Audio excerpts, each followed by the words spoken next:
Sudah 20 tahun, tepat. Dan itu shifting terus dari tadi cuma grafis doang, desain grafis dengan nama Flux Design. 2018 shifting jadi advertising dengan nama idenya Flux, dan 2021 baru jadi Flux Creative Universe, jadi Creative Group Holding. Viral dan branding yang berdampak jangka panjang menurut saya itu tidak bisa dipisahkan.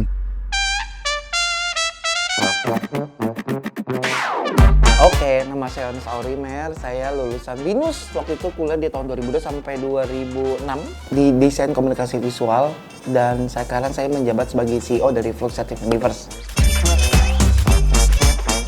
Loh, kalau kamu ngeliat dari sekarang, dari dulu ya, saya mulai bisnis dari kamar tidur. Dari zaman saya masih kuliah di BINUS, di DKV, itu saya udah mulai freelance lah, nyari kerjaan yang berkaitan dengan desain grafis. Nah, sampai sekarang, saya baru beralih bisnis lagi jadi Creative Group Holding dengan nama Flux Creative Universe. Sudah 20 tahun, tepat.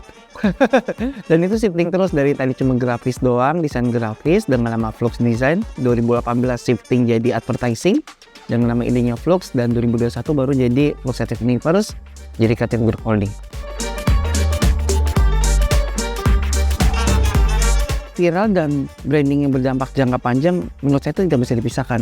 Ya, kita mau bikin branding jangka panjang, kita tetap butuh viral juga. Karena bagi saya viral itu sesuatu, ibarat kata, mungkin kalau kita nggak mengambil jalur viral, kita butuh 1-2 tahun sampai orang kenal dengan brand kita. Tapi ketika kita bisa dapat viral, dalam waktu cepat, 2 minggu, 3 minggu, orang bakal ngomongin tentang brand kita. Nah, masalahnya, banyak pemilik bisnis itu, dia cuma ngejar viral doang.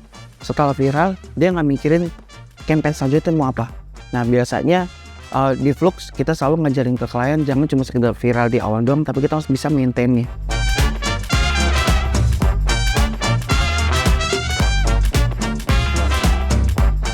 Kita tidak bisa memaksakan gaya kepemimpinan kita ke anak yang misalkan yang Gen Z, karena itu pasti beda jauh. Saya punya partner kebanyakan masih Gen Z, tapi semua partner ini saya udah lihat mereka semua punya jiwa kepemimpinan yang kuat.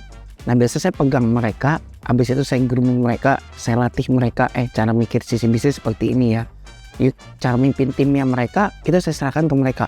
Jadi yang saya lakukan adalah, saya cukup punya, di bawah saya misalnya saya punya ada 12 orang, satu orang ini tuh dia bisa mimpin 20-30 orang anak-anak Gen Z lagi. Nah, yang saya pelajarin ketika pas kuliah itu adalah manajemen waktu. Kalau kita nggak pintar manajemen waktu, ketika kita masuk ke bisnis itu lebih parah lagi sih.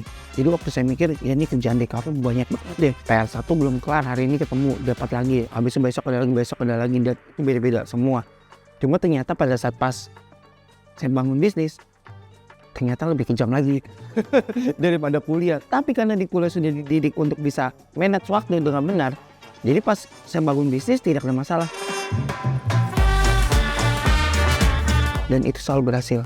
Jadi bagi saya zaman kuliah tuh punya peranan penting, ngelatih saya untuk selalu bertanya terus. Dan gak malu walaupun teman-teman pada bilang, lu banyak nanya, ya iyalah, bayar gitu kan kuliah.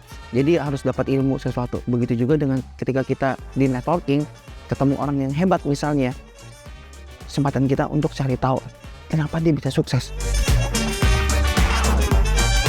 Jangan malu, tanya gitu, dan kita praktekin ke apapun yang kita jalankan.